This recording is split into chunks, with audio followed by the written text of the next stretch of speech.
Yeah, ndeno panopa sobano pali official sobano response kuyankha sobano anu amanganya kuwayankha achisi adabwera out of nowhere, like achisi sali active in politics, like sometimes it's so strange, like munthu oti sali active mundale kungotuluka aba siri weru nde yeah ati anaopeza amanganya kuti nanunso tu paja muli ndi paja mukagwira ntchito nde inuyo ti mukapita zimene zinafesa tikulanizana nde actually paja said na very response inachokera kwa winiko koma pano pali kuyankha kwa amanganya ayankha sobano direct kwa ayankha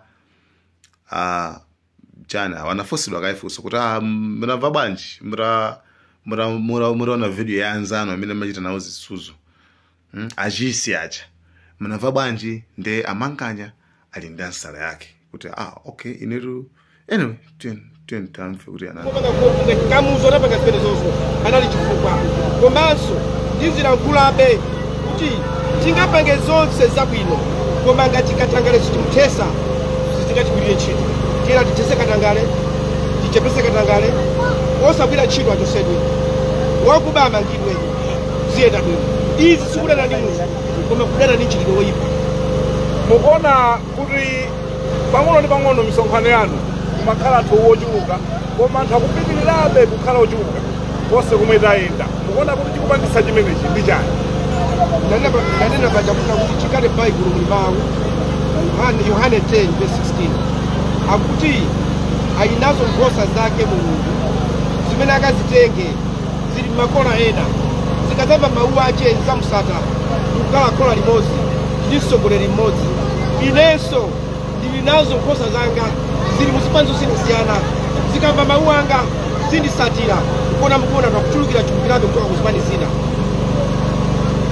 Pali nkhani yosiyanasiyana yomwe wina opanga naye zisuzo amati mukapitiriza kukamba za zokhuza katangale atakudziwani bwino akuyankhani ndi iyeyo mukhale chete mukutipo bwanji mankhani mene chimene titamva zimene zija ndinangoti Mulungu amkhululukire basi Mulungu amkhululukire chifukwa ine sindifuna kukamba zambiri za iye chifukwa kuti ndiyambe kuyankha ndikukamba za iye Mulungu akuyanane.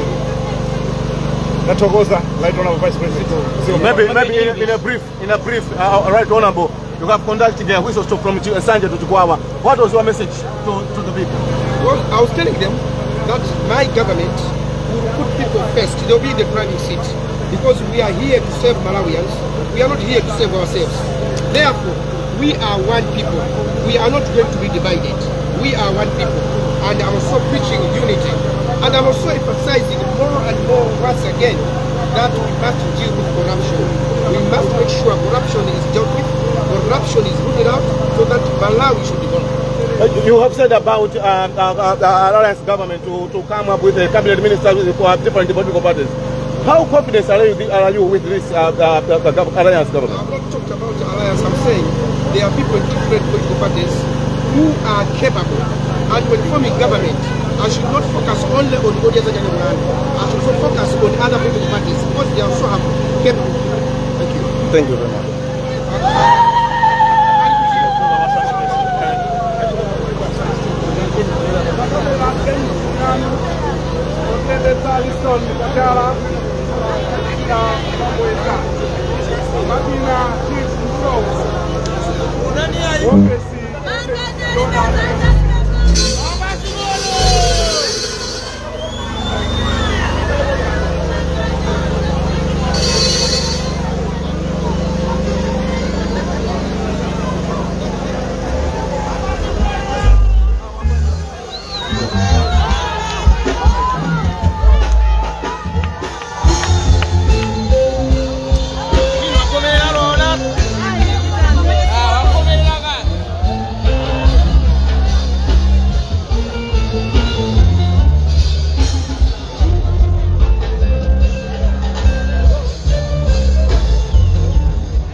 chabe. Ukagonya hoja zake. Tunanga hoja zake. Olo uzuka usiku pakati pa usiku. Ulibe mlandu. Hoja zako basi. Ulibe mlandu.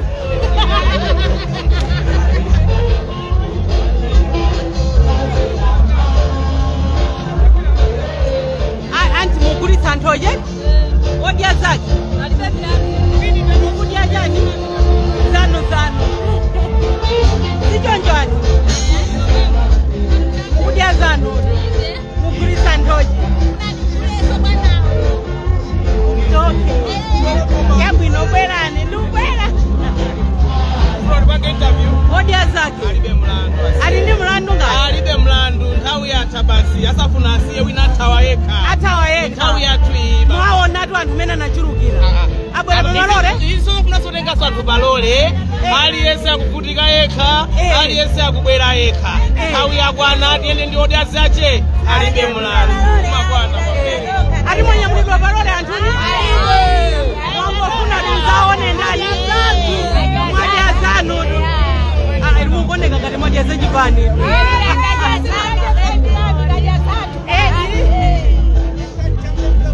Awandras mwaja zanu. Mulibeja?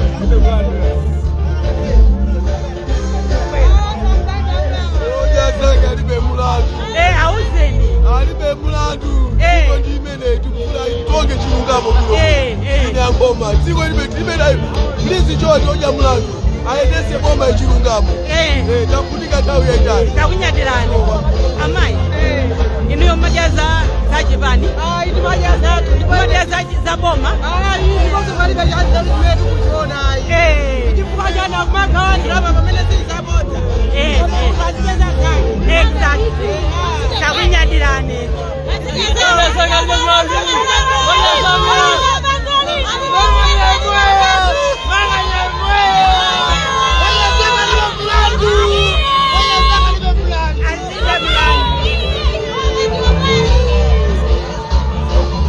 Adad, hoja zake.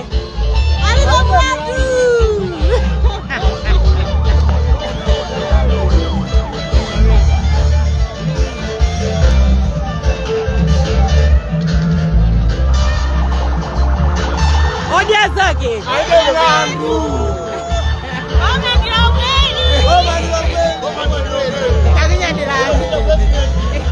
Hoja zake.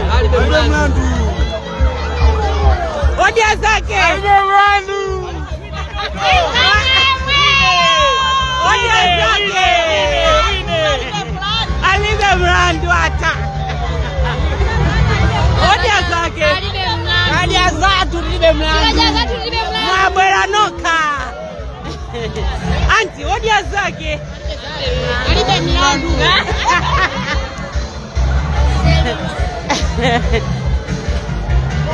Ajimwene hoja zake. Hoja zake alibe mlandu. Takunyadirani.